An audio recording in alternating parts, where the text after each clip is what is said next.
YouTube, YouTube, Crown Vic Nation. What's going on, everybody? I hope you guys can see. I'm kind of parked in an awkward way, but I hope you guys can see what I got going on. Like I say, I promised you guys a couple weeks we will be installing the motor into the Crown Vic. What I'm doing now is a lot of pre-preparation is what I call it. One thing that I got going on is I have an issue with the lien code, a bank one. Now, I did chase that down probably a month or so ago. No, I'll say 2 months ago. I ended up changing the mass airflow. I did change the fuel pressure rail sensor and everything, and there was also another issue where the JB Weld came off of the back sensor to the evap or purge valve. So it came off. Well, it cracked with a JB Weld. So I'm having this code again.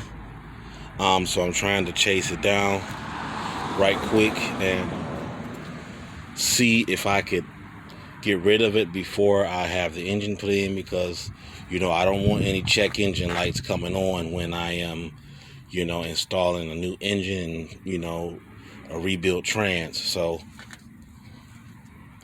what I got going on is, okay, let me get something right quick. Hold on.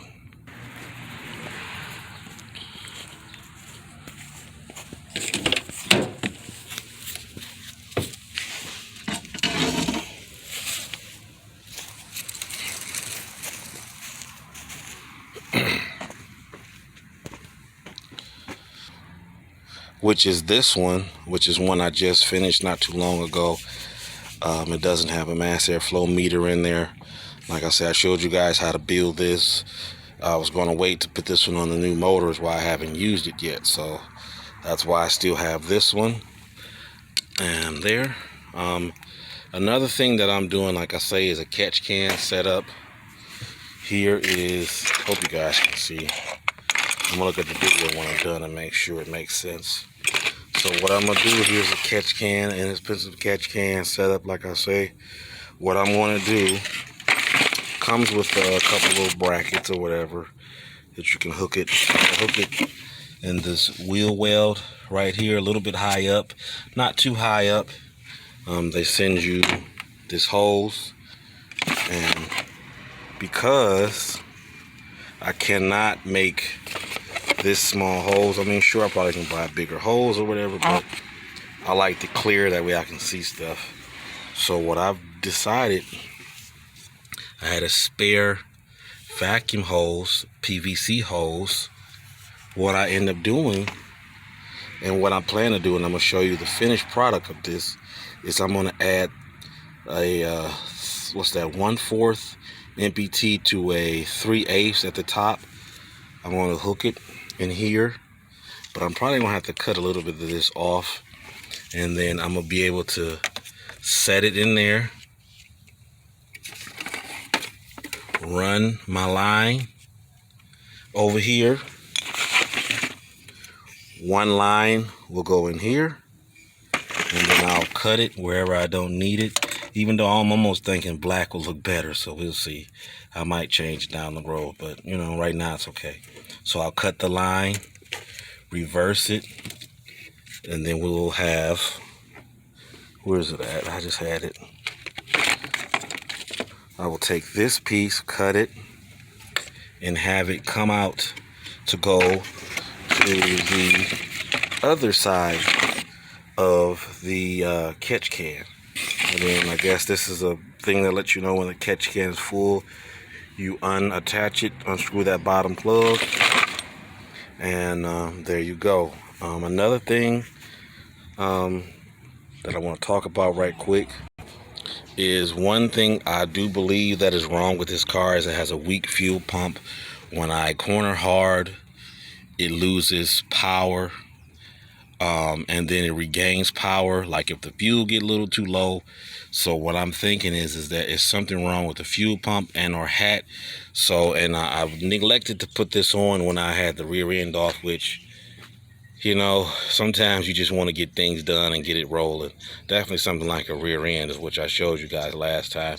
So I am going to tomorrow, today is Saturday, you know, have the weekend off. So I'm going to go ahead, put in my fuel pump and relay kit. This is all the relays, harness, you know, everything.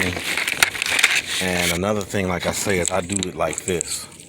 I put these little connectors on because, you know, it'll be easy to disconnect. You don't have to cut things again. You put these on the other ones and they are color coded. So you just look at the color and the other colors that you're cutting. And I explained how to do this in a previous video. So that's that. So like I said, everything's there. What else you need? You're gonna need, I did have it, but I misplaced it. I was gonna show you I had some wiring. Show you what type of wiring, but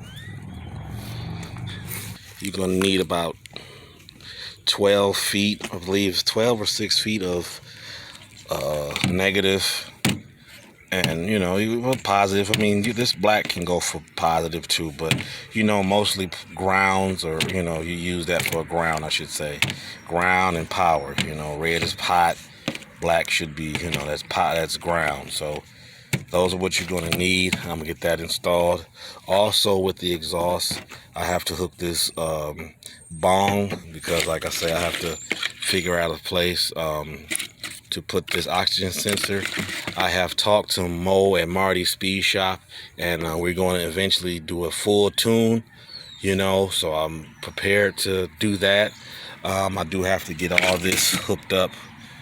So when I get some time off, I'm gonna take some vacation days coming up, get all this done. And I will say another thing that I'm doing is, on initial startup, I'm going to be using STP Pro Formula 10W30, guys. 10W30 on startup. That's what I'm going to be using. It's going to give me a little bit extra oil pressure. You know, whether that's fact or fiction, you know, that's just my choice. That's what I'm going to use. This is standard. This is not synthetic.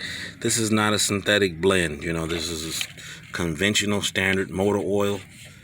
And I'll touch on that more coming up when I finish preparing the engine. And I'll show you some more of the preparation. This is just the beginning, the prelude. So stay tuned, YouTube, Crown Victoria Nation. I'll get at you guys and get you some more footage. And if you guys have any questions, just let me know. Crown Vic Nation, let's protect what we love. RPM Act, let's fight the EPA. Crown Victoria Nation next time.